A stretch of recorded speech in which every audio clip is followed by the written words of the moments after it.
Una peregrinación a la sublime maestría del divino Mozart, Gloria Mundi. 2 largos siglos se están cumpliendo este año de la muerte de un inmortal, Wolfgang Amadeus Mozart, y se mantienen intactos los acentos dulces y tiernos de su obra extraordinaria y universal. La honda vibración de su genio creador penetró en la sensibilidad de su tiempo y desde allí se proyecta en forma prodigiosa hacia la eternidad. Mozart es un genio musical universal, deslumbrante y eterno niño prodigio, rebosante de melodías y de ideas musicales, talento sobresaliente. En toda la historia no se conoce un caso tan asombroso de instinto natural y espontáneo, manifestado instantánea y continuamente con obras hechas con tanto amor y cuidado.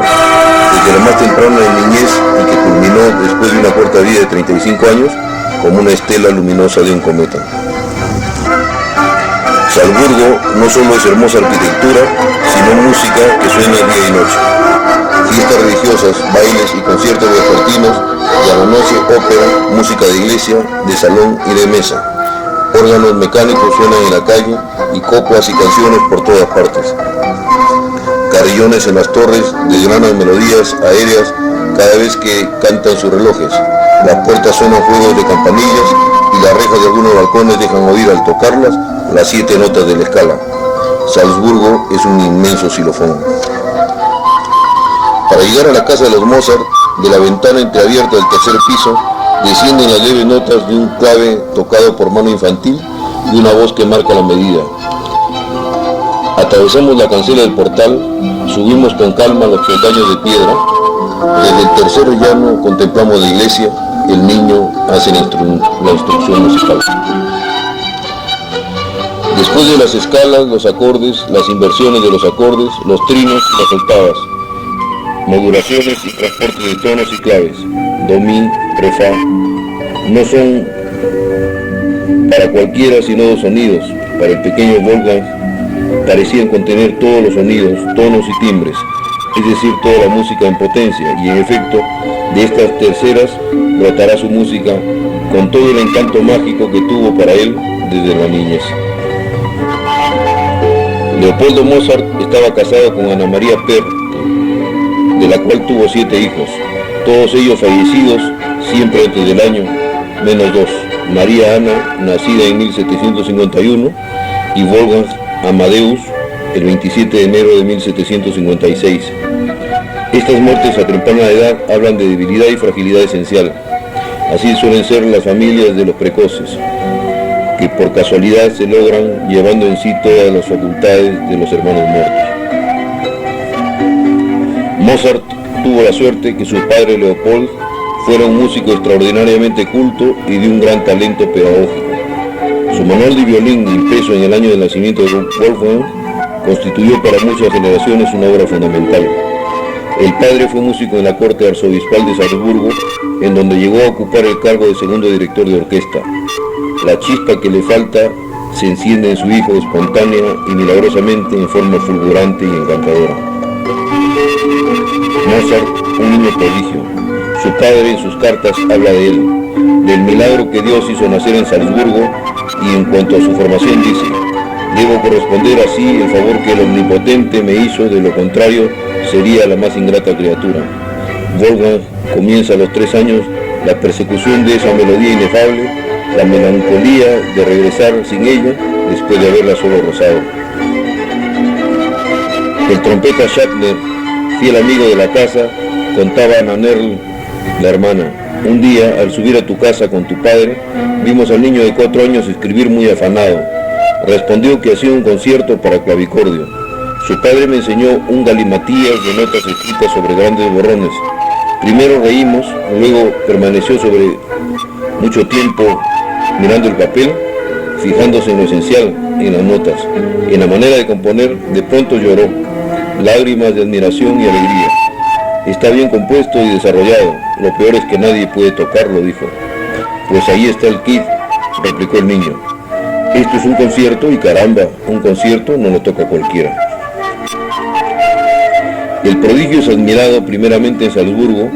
Con su hermana son exhibidos en la casa de los amigos y de los grandes señores de la ciudad. Desde su primera infancia, Wolfgang siente ya el orgullo de su arte y de su genio, en el que será fiero, terrible, intratable.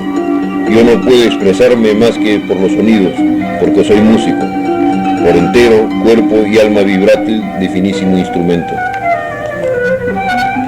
En Viena actuaron numerosas veces en los palacios y casas de la nobleza, tocando 2 veces en el palacio de Schönbrunn ante la emperatriz María Teresa, quien le regaló unos trajes de gala con que se tomaron los famosos retratos hechos por Pietro Antonio Lorenzoni. Su éxito fue apoteósico. El niño sometido a las pruebas más arduas, por si no fuera bastante el milagro de su ejecución perfecta y como si sospecharan una superchería. Se le hace tocar trozos difíciles con una sola mano, con un dedo, sin mirar el teclado o con el teclado cubierto con un paño. El público exige siempre algo más inverosímil, pero de todos los experimentos sale triunfante el pequeño maestro brujo. El día de Navidad, el poeta Conrad Friedrich von Puttendorf le dedicó una poesía dedicada al pequeño clavista de 6 años de Salzburgo y parafraseaba el dístico de Ovidio: Ingenium celeste suis velocis annis surgit et integrate fermale dam amore. Surge un ingenio celeste más veloz que sus años y soporta mal el daño de la ingrata tardanza. Un contemporáneo escribe: todo cuanto se le enseñaba parecía tan familiar a su espíritu como si no hubiese pensado en otra cosa en su vida. Su padre dice un día: este niño sabe tanto como un músico encanecido sobre el instrumento. Cuando se le iba a enseñar algo, parecía que ya lo sabía. Bastábanle algunas indicaciones, como cuando se trata de despertar en la memoria un recuerdo latente. Aprender es recordar, ha dicho Platón. A nadie como a Mozart niño se le puede aplicar la profunda y misteriosa frase. A los 7 años publicó en París 2 pares de sonatas, hecho asombroso, único en la historia, no solo de la música, sino de todas las demás manifestaciones del espíritu. Un día Wolfgang resbala en el encerado piso y cae. La gran duquesa María Antonieta, futura reina de Francia, se levanta y el niño la besa y como recompensa promete casarse con ella. Repite siempre: ¿me quieres? Quiéreme mucho. Toda la música de Mozart está llena de este mimo infantil y sensible, aún hoy nos lo sigue preguntando. El Versalles real, con sus palacios, sus parques, sus lagos habitados por viejas carpas y peces rojos, sus porcelanas y su complicado ceremonial. Ante el rey Jorge III y la reina Sofía, grandes aficionados a la música, acogen a Mozart en Londres con más cordialidad y afecto.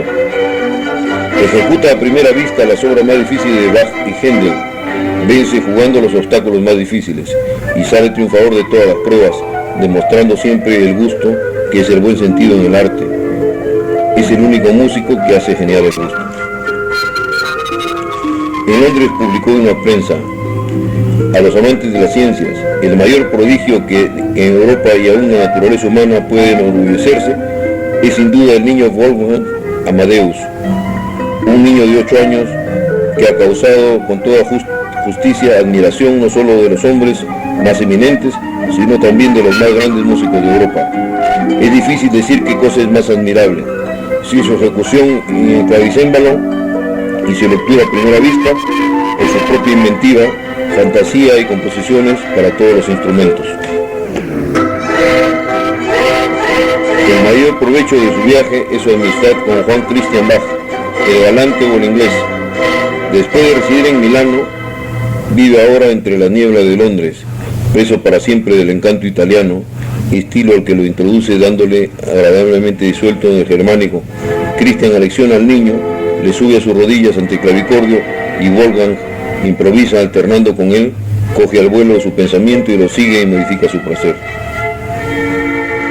No falta en Inglaterra un rasgo de positivismo. Un naturalista, James Barrington, estudia al niño con tal desconfianza científica que comienza por dudar de su edad, como si 2 o 3 años pudieran aminorar el prodigio, y no se convence de su niñez hasta que le ve correr y saltar por la casa. Le mide el cráneo, las orejas, los brazos, los dedos, hecho todo lo cual queda como antes sin saber por qué aquel niño toca y compone con tal perfección y genio. El arzobispo le confía la composición de la obertura y primera parte de un oratorio, el primer mandamiento, que debe escribir en 8 días y casi a la vista del príncipe, incrédulo de las maravillas que le relatan. También le encomiendan una sinfonía, 2 cantatas y la universidad una ópera sobre la comedia latina Apolón y Jacinta. Además, serenatas para los cafés, casaciones y divertimentos para fiestas y bodas. En Augsburgo se publicó un aviso anónimo que copiaba una crónica aparecida en Viena.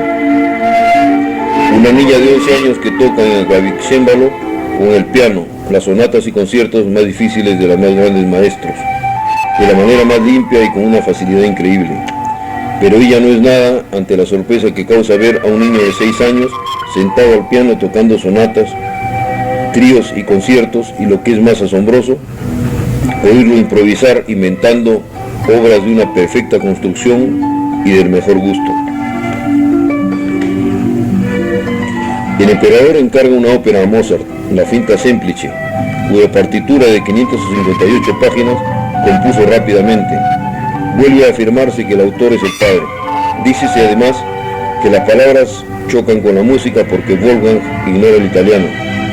En vano el pequeño da audiciones en que improvisa sobre temas escogidos por el público para demostrar que sabe componer.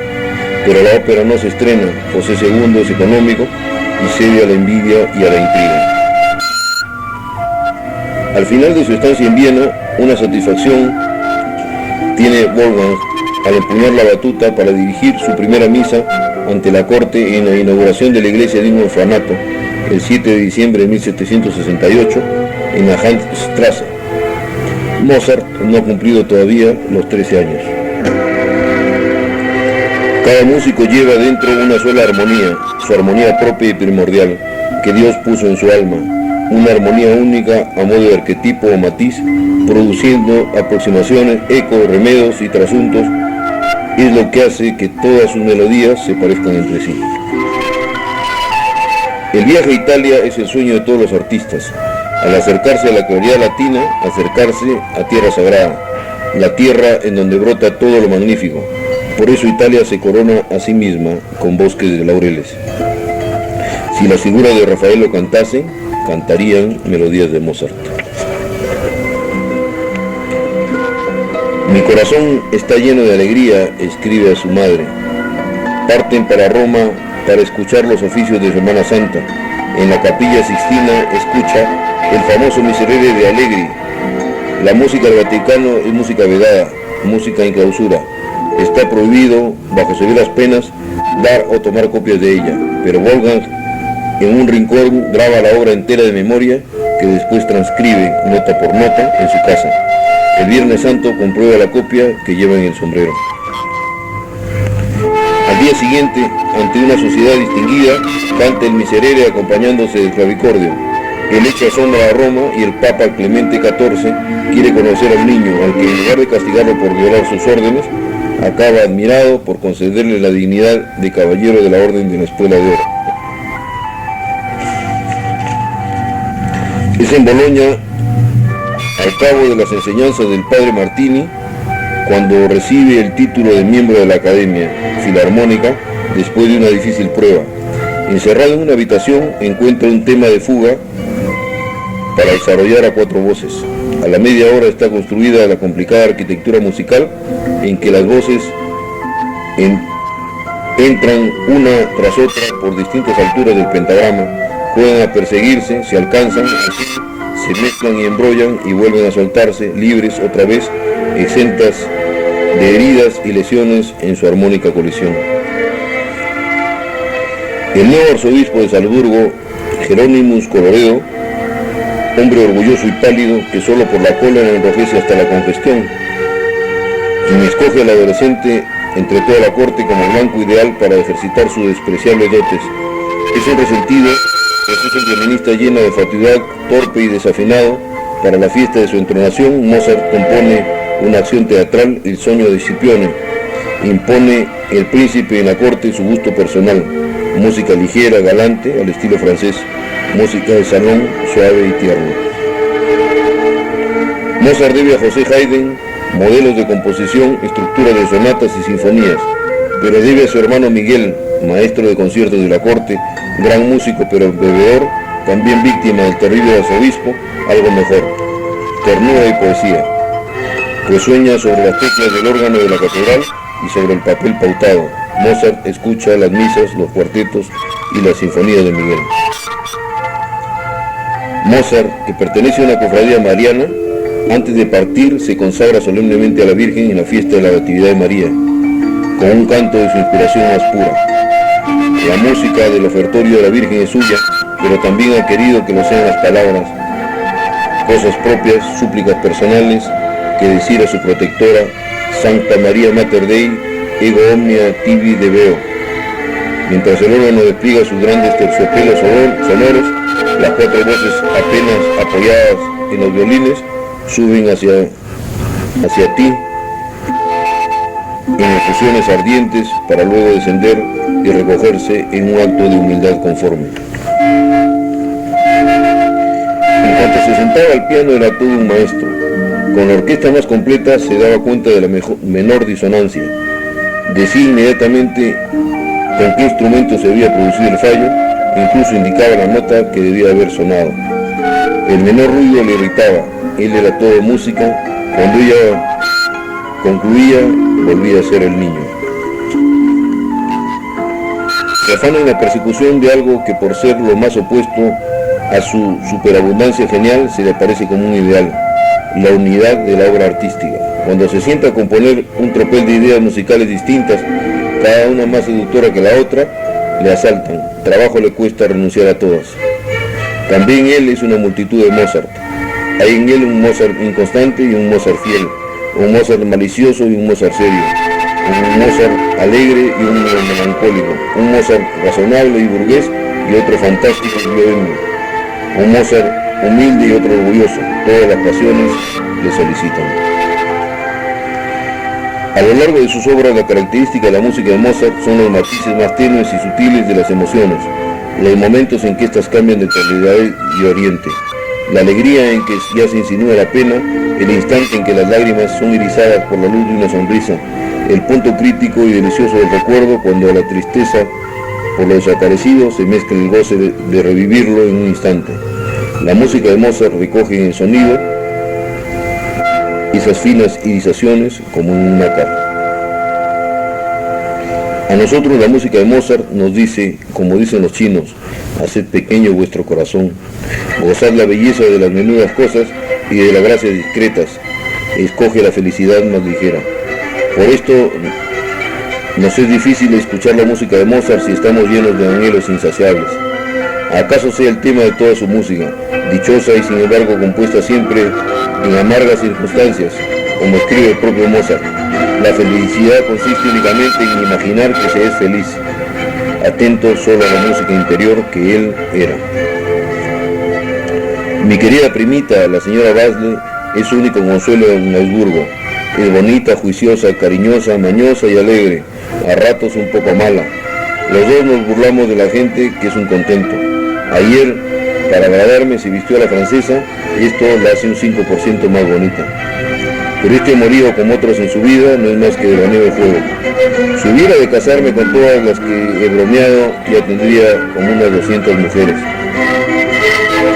Conoce a Loisa Weber, es un deslumbramiento, 17 años, negros cabellos, ojos profundos, noble perfil y serena hermosura. Para colmo, una voz bella y pura que maneja maravilla. Mozart compone para revelar su amor y una canción sobre letra de Metastasio. Yo no sé de dónde me viene este desconocido sentimiento. Después es una locura, toda su música es para ella. Donde él toca, ella ha de cantar. Ella interpreta al piano tan bien como canta, que es un arte incomparable, según reconoce la madre. Pero Eloísa, de aquel su amor, solo recoge el halago de su vanidad. Su corazón permanece frío y distante. Luego de una separación, en Múnich, Eloísa lo recibe como un desconocido, con una mirada vaga. Basta esa mirada. Mozart se sienta al piano y canta una alegre canción popular. Yo dejo sin pesar la muchacha que me desprecia. Si alguna pasión extremada posee, es el orgullo.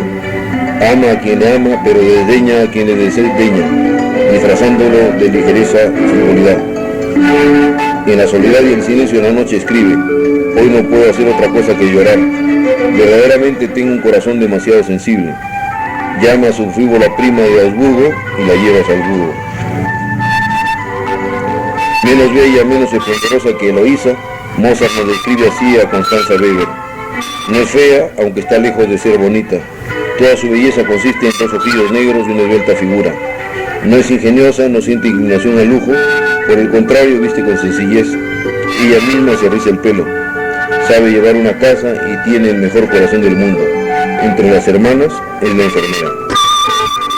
Mozart tenía esperanzas en un concierto organizado por cuenta propia, pero por haber renegado el permiso. De pronto recibe la orden de partir de inmediato para Salzburgo. Mozart se traslada a casa de Weber con el propósito de quedarse 2 días más en Viena.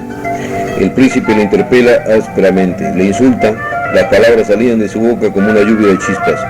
Mozart, herido en su fiero y legítimo orgullo, sale furioso. Odio al arzobispo hasta el frenesí. Al día siguiente presenta su dimisión. El lacayo le echa a la calle de un puntapié en el trasero. Una ópera bufa del Ratto en el Serrallo, escrito por el actor Stefani, es el trabajo que le absorbe.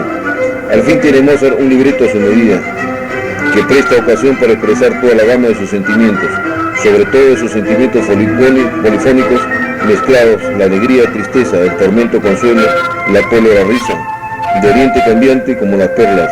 En esta obra podrá hacerlo todo a la vez, alegre, melancólico, dolorido, astuto, ingenuo, expresando la plenitud y riqueza de la vida en toda su vivacidad, como en Boda de Fígaro y en Don Giovanni. Casado, el matrimonio vive en un segundo piso del Puente Alto, en la casa llamada El Sable Rojo. En su estrechez los enamorados se sienten infinitamente libres. Tan fuerte y firme es su amor que les permite soportar la miseria y el infortunio con alegre valor. Si un concierto reporta algunos ducados, se baila, y si no hay ni carbón para la estufa y hace frío, se baila también.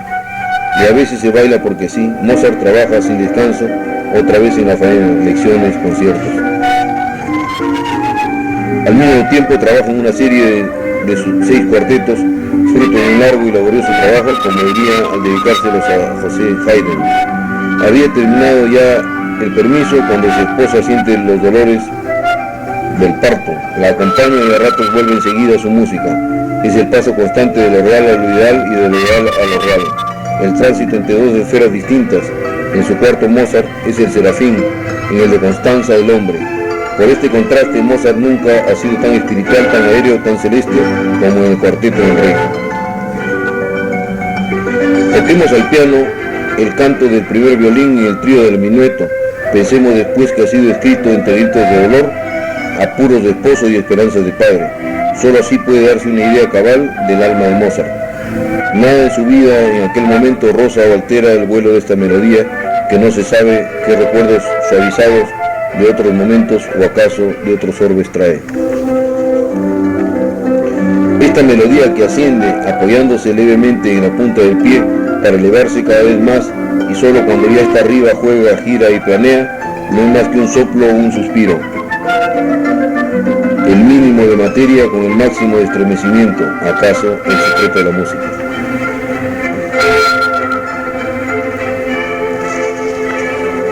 La aparente simplicidad de la música de Mozart, de tan bella, no deja ver lo profunda que es. Está llena de sabiduría, riqueza, hecha tan naturalmente que perdura misteriosa. Ha sido obtenida por destilación de esencias en claros alambiques. Una sola gota precisó quintales de rosas. Innumerables operaciones, sucesivas maceraciones, repetidas condensaciones, largos y retorcidos serpentines, calderas y refrigeradores. En Mozart toda esta complicada manipulación se realiza instantáneamente, por obra y gracia de Dios, como los misterios de la naturaleza y la ciencia. La música es exercitium aritmeticae puntum nescientis se numerare animo. La música es el oculto ejercicio aritmético de una mente que calcula sin saberlo. Desde Pitágoras sabemos que el intervalo entre dos notas encubre una relación entre la longitud de dos cuerdas vibrantes, un acorde armonioso y la vestidura armoniosa de una proporción numérica, y el armónico de una nota es algo así como su logaritmo. Pocos ejemplos mayores de ese cálculo secreto e incesante de la música que Mozart, quien hace sus cuentas con su tierno corazón. No hay descanso para este forzado de la música.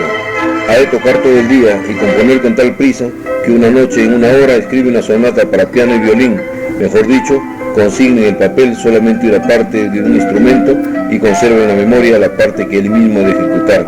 Siempre compone así. Desde el primer momento la obra entera queda hecha en su cabeza y ya no tiene más que llevarla al papel, copiando lo que está en su mente tan rápido que se queja muchas veces de dolor de dedos. El 5 de diciembre de 1764 fue propuesto Mozart en la logia masónica Zur Wohltätigkeit, beneficencia de Viena, siendo iniciado el día 14. Fue un masón convencido. Asistió asiduamente a sus tenidas, escribió bastantes composiciones masónicas y en sus cartas afloran frecuentemente los conceptos masónicos sobre la bondad natural, la hermandad entre los hombres, el sentido de la muerte, etc. Los años 1784 y 1785 señalan en Viena el periodo más bello de su vida. Es una fulguración tan intensa como rápida. En ella se muestran las cualidades más brillantes de su genio: facilidad, virtuosismo, prodigalidad y facundia de invención. La moda consume talentos en su pira, pero el de Mozart no se agota. Cuando se hubieran fundido en la llama todos sus oros, todavía reservaría las gemas preciosas. Ha de escribir rápidamente a pesar de su ya ingente repertorio. El público de Obrador pide sin cesar cosas nuevas. Mozart está en su elemento. Componer es mi única alegría y mi única pasión, había escrito años antes. Y es el mismo quien más goza con su pródiga fecundidad, con ideas musicales elegantes, frescas y con la gracia del primer vuelo. Verse a sí mismo con un manantial inagotable de aquello que más se ama. El maestro Haydn escribe a su padre: yo os declaro ante Dios y por mi honor que tengo a vuestro hijo por el más grande de los compositores de que jamás haya oído hablar. Tiene sentido estético y además el máximo talento para la composición. Milagro de perfección ante el cual solo queda el asombro, pues Mozart se identifica con el sentimiento más humano y con la vida honda del espíritu, con el misterioso universo de la música. El día 12 escribe Leopoldo a Nannerl: tu hermano ha tocado en el teatro un concierto delicioso compuesto para la Paradis de París. Tuve el placer de oírlo perfectamente. Las modulaciones de todos los instrumentos, que las lágrimas se me venían a los ojos. Cuando Wolfgang se retiró, el emperador, con el sombrero en la mano, le saludó y le gritó: ¡bravo, Mozart! Mozart inunda de música la musical Viena. Tanto en el gozar como en el crear, hombre apasionado, desconocía por igual toda medida o límite, increíblemente receptivo para todas las seducciones del mundo y para lo más alto a que pueda llegar un alma sensible. Vivió intensamente, disfrutó y se encontró a sí mismo disfrutándolo. En sus amoríos como en sus aventuras se sitúa por encima de las normas, pues si se somete a un orden convencional se pondría a anular esta naturaleza maravillosa.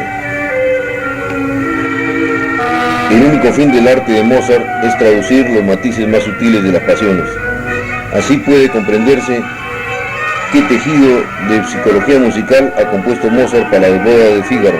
En la obra, aparte de sus sarcasmos e ironías, poco propias para ser llevadas al lenguaje musical, hay una intriga amorosa en la cual ocurre el triunfo de la virtud, pero hasta el final todos son promesas, reticencias, deseos nacientes, roces e intentos de abrazos, vacilaciones, timideces y rubores.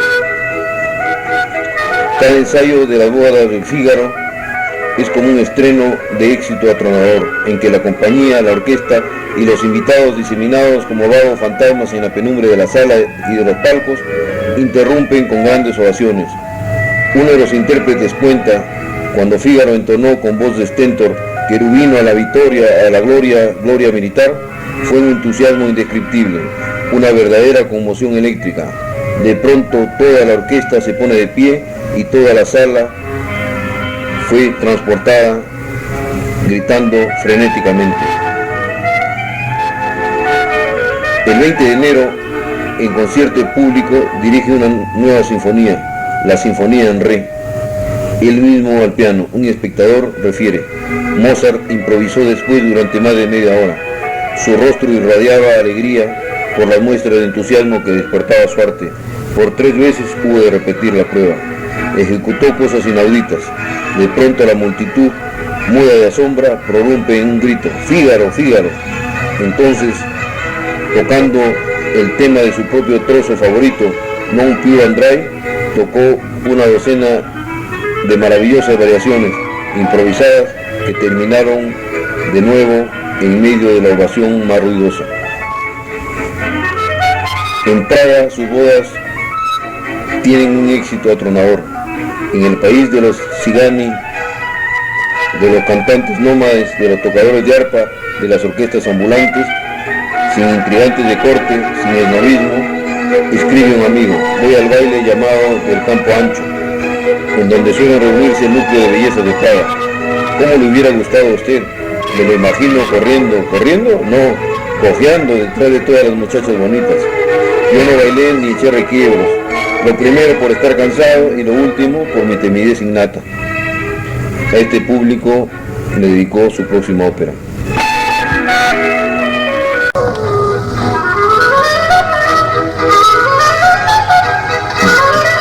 Del éxito del Don Giovanni escribe un periódico al día siguiente: los entendidos y los artistas dicen que nunca nada semejante se ha presentado en Praga. Dirigía el propio autor y cuando apareció en la orquesta fue saludado por triple ovación. Yo quisiera, escribe Mozart a Viena, que mis amigos estuvieran aquí nada más una noche para tomar parte en mi alegría. La labor es fecunda y excelsa. Primero el trío en mi mayor dedicado a Puchberg, Milagro de Serenidad, escrito en el barullo de la mudanza y bajo la amenaza de embargo. Después 3 sinfonías: la sinfonía en mi bemol, la sinfonía en sol menor y la sinfonía en do, llamada Júpiter. Obras límpidas, claras y equilibradas, en las que Mozart no permite entrar la miseria de su vida, el dolor de su infortunio, las ideas pesimistas que apartan antes de componer, para que no entenebrezca el recinto olímpico de su arte. Fe sólida, serena, sin misticismo ni pasión, el pensamiento de la muerte no la arregla. Siempre deseado, confiesa en esas cartas, ver morir para prepararse al terrible trance.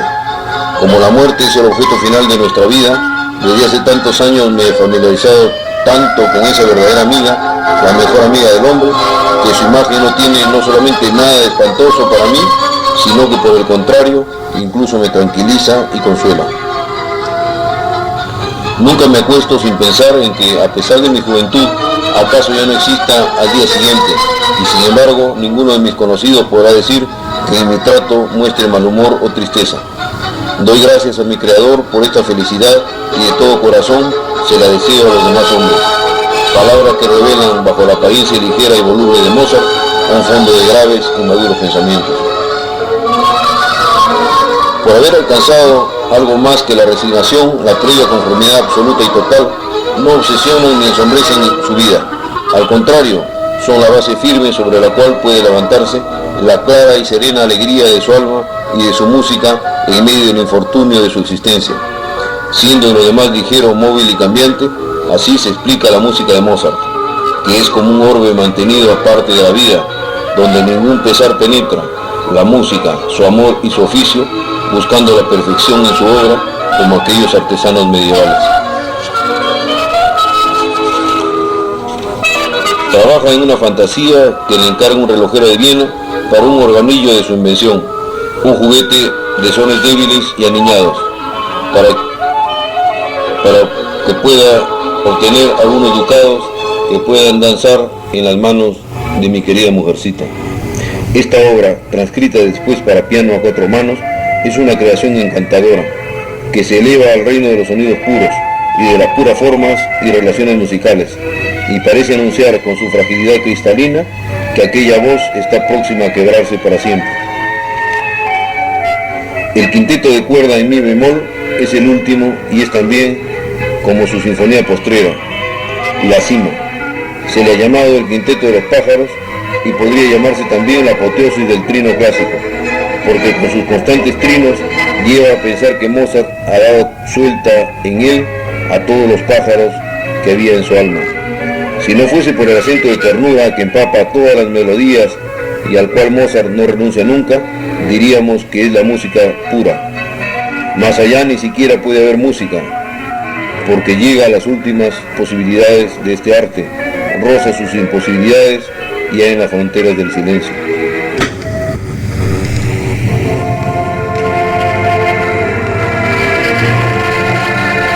El sabio sacerdote Sarastros en la flauta mágica enfrenta a la reina de la noche, personaje maligno.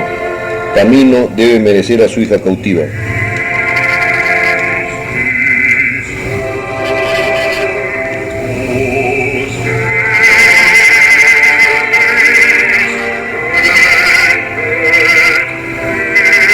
Debe pasar la prueba de la iniciación en los misterios de Isis a que le someten los sacerdotes. Mozart crea la música que recorre toda la gama de las pasiones y de los estilos, desde lo más popular a lo refinado, de lo heroico a lo apasionado, de lo alegre a lo solemne y lo religioso.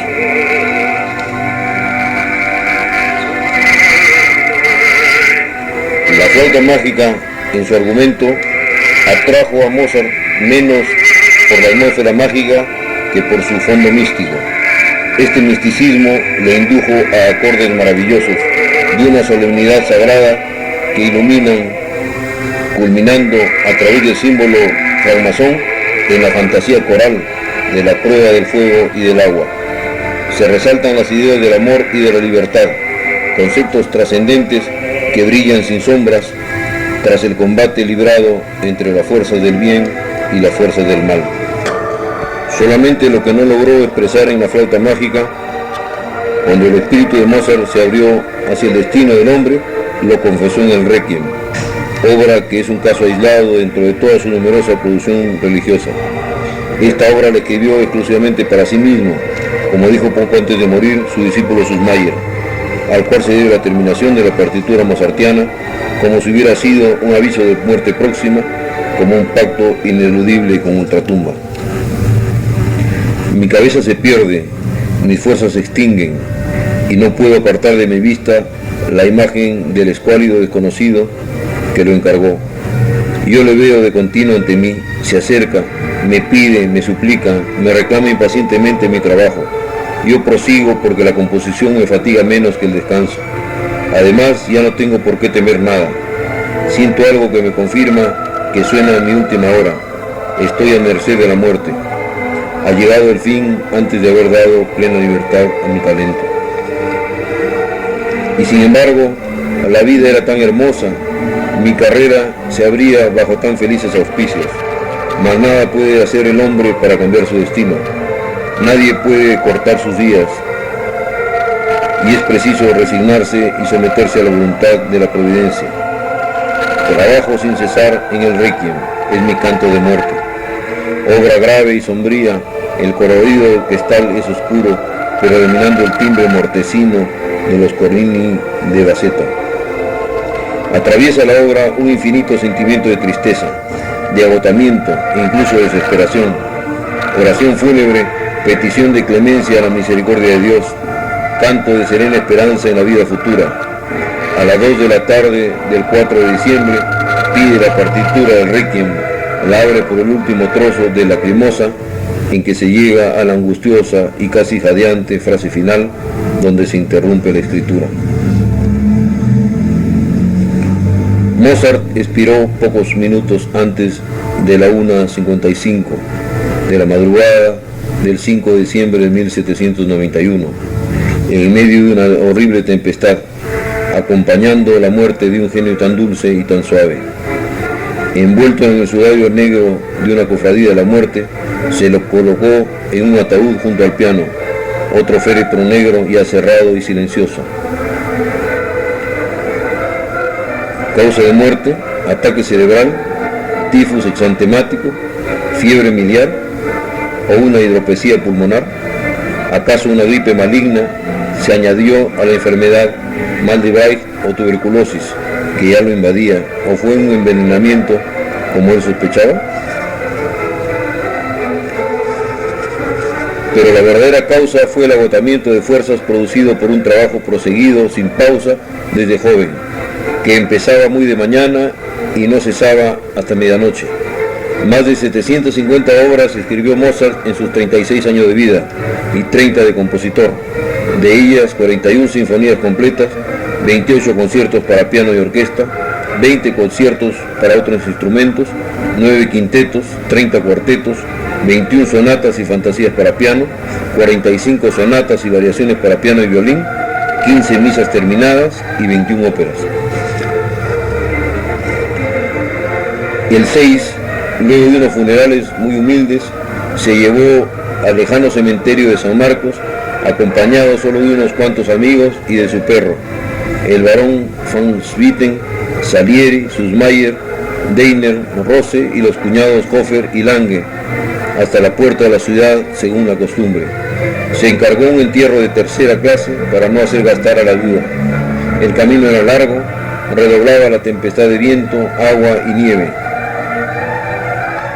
Llegó a su último lugar de reposo sin un amigo ni un pariente. Cuando posteriormente Constanza preguntó por su tumba, se encontró con un nuevo sepulturero, el cual no le supo indicar. Ninguna señal, ninguna cruz señaló su lugar. Solo un admirador desconocido, el hijo del guardián del cementerio, había tomado nota, según dijo, del sitio exacto en que Mozart fue enterrado y salvó 10 años más tarde el supuesto cráneo del maestro, que se conserva actualmente en el Mozarteum de Salzburgo.